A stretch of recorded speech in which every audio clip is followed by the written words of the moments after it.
है guys, welcome back. और देखिए, जैसे मैं बोल रहा था कि हम जो है एमसीक्यूज़ की सीरीज़ भी स्टार्ट करेंगे।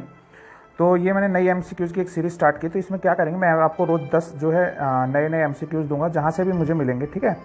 और आपको क्या करना है, वो एमसीक्यूज़ को आपको सोल्व करना है, ठीक है। आपको सोल्व करके आंसर बताना है और खुद से कोशिश करनी है कि इसके खुद से नोट्स बनाने हैं। एक एक चीज़ के जो मैं पूछ रहा हूँ इसके खुद से नोट्स बनाने अपने कॉपी में और आगे फिर उनको रिवाइज करते रहना वीक में, ठीक है। तो ऐसे अगर आप करते रहेंगे तो आपको बहुत अच्छी तैयारी हो जाएगी। अगर मैं आपको डायरेक्ट आंसर बता दूंगा, ठीक है, तो फिर आपके लिए जो है वो इतना इफेक्टिव नहीं रहता। देखिए, मेहनत जितना आप करेंगे तो आपको तभी बेनिफिट होगा, ठीक है। तो मैंने कोशिश करूंगा 10-10 क्वेश्चन, ज़्यादा टाइम नहीं, 10 मिनट में सारे क्वेश्चन हो जाएंगे। 10 भी नहीं लगेगा, 5-6 मिनट लगेगी। और आप जल्दी से जो है क्वेश्चन लीजिए, उसको रोकिए, खुद सोचिए और फिर उसको सर्च करके अपनी कॉपी में नोट्स बनाइए, ठीक है। तो ऐसे आपकी तैयारी इतनी बढ़िया हो जाएगी कि एक टाइम में जो आप बहुत ईजिली जो है काफ़ी चीज़ें सोल्व कर पाएंगे, ठीक है। धीरे धीरे आपकी तैयारी हो जाएगी। तो ये चीज़ आपको करनी पड़ेगी, ठीक है। देखिए, सबसे पहला क्वेश्चन है, कंसीडर द फॉलोइंग पेयर्स, ठीक है। इंटरनेशनल बॉर्डर्स दिए हुए हैं और कंट्रीज दी हुई हैं, तो इसके साथ आपको मैच करना है, ठीक है। देखिए, पहला दिया 17th पैरेलल, ये कहता है नॉर्थ और साउथ वियतनाम के बीच में है। सही है तो ऑप्शन 1 सही होगा, नहीं तो गलत हो जाएगा, ठीक है। नेक्स्ट है हिंडनबर्ग लाइन, ये फ्रांस और जर्मनी के बीच में है। थर्ड है मैकमोहन लाइन, ये इंडिया और चाइना के बीच में। तो ये आपको फिर अब मैच करना है और नहीं पता है तो वो बॉर्डर निकालना है और फिर आपको उससे सॉर्ट आउट वो जो है पूरा इसका नोट्स बना के फिर आप टेलीग्राम ग्रुप भी ज्वाइन कर सकते हैं, वहां पे शेयर कीजिए और लोगों के साथ डिस्कस कर सकते हैं, ठीक है। तो काफी ऑप्शन है आपके पास। चलिए सेकंड क्वेश्चन, क्वेश्चन नंबर 2 है, अरेंज द फॉलोइंग क्रोनोलॉजी। देखिए, क्रोनोलॉजी बतानी है, अमेंडमेंट प्रियम्बल के अंदर कब हुआ, ठीक है। बेरूबरी यूनियन केस कब था, 44th अमेंडमेंट कब हुआ, केशवानंद भारती केस कब हुआ। अब ये बहुत इंपॉर्टेंट है, सबको पता है 44th अमेंडमेंट कब हुआ, 1978 में, ठीक है। प्रियम्बल कब हुआ, तो ये 42nd में। तो ऐसे आपको अरेंज करना और जो अरेंज सीक्वेंस है वो आपको निकालनी है। ऑल दो ये पता होना चाहिए, मैंने पूरी पॉलिटी आपको डिस्कस कर ली है। अगर नहीं पता तो भी जो है इसको सॉर्ट आउट कीजिए, बताइए, ठीक है। केशवानंद भारती किसके खिलाफ था, कौन से ईयर में हुआ, क्या क्या जजमेंट आया, ठीक है। तो ये सारी चीजें पता होनी चाहिए।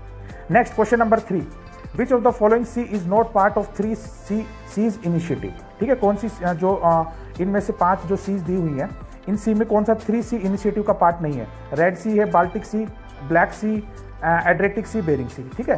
तो 2 नहीं होगी, 5 है, 2 नहीं होगी। जो 2 नहीं है उसका ऑप्शन आपको यहाँ पे क्लिक करना है, ठीक है, या फिर ये बताना है आपको, ठीक है। चलिए नेक्स्ट क्वेश्चन, नेक्स्ट क्वेश्चन है, with reference to the state finance commission which of the following statement. ये स्टेट फाइनेंस कमीशन की कुछ स्टेटमेंट्स हैं, आपको देखनी है और बताना है कौन सी ठीक है, ठीक है, करेक्ट पूछा है।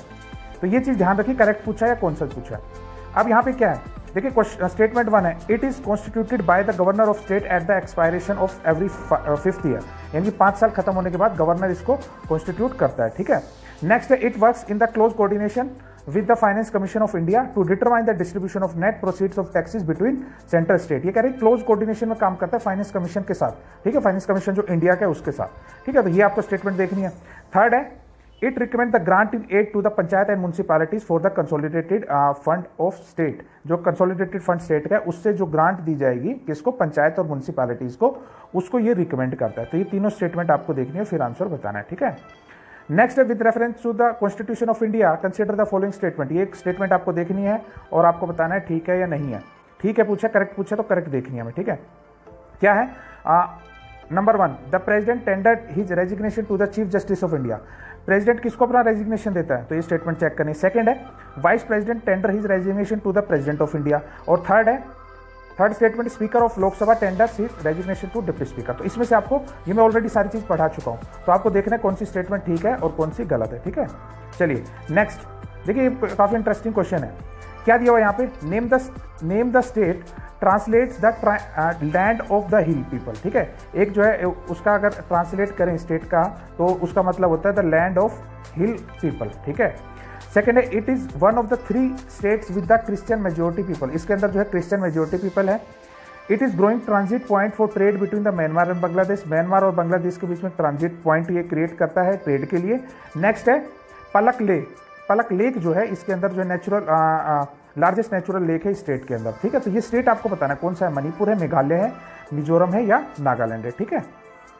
चलिए नेक्स्ट है, ये आपको एक्ट है 1853 एक्ट से रिगार्डिंग कुछ स्टेटमेंट्स पूछिए। जल्दी जल्दी क्वेश्चन बताऊंगा, सिर्फ आपको जो है स्टेटमेंट जो है इसको पॉज करके वीडियो को और आपको खुद से सर्च करना है, ठीक है। और फिर उसका नोट्स बना लेने, जो चीज़ नहीं पता है तो उसे बुक में मार्क कर लेना है। क्या है, which of the following statement in the context of charter act 1853।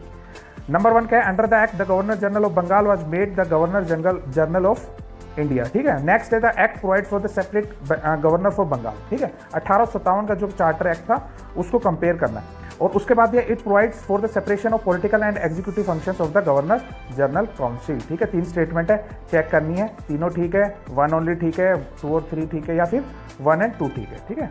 चलिए नेक्स्ट क्वेश्चन है which of the following statement about tribes advisory council, ठीक है। तो ट्राइब एडवाइजरी काउंसिल के अकॉर्डिंग आपको चेक करना कौन सी ठीक है।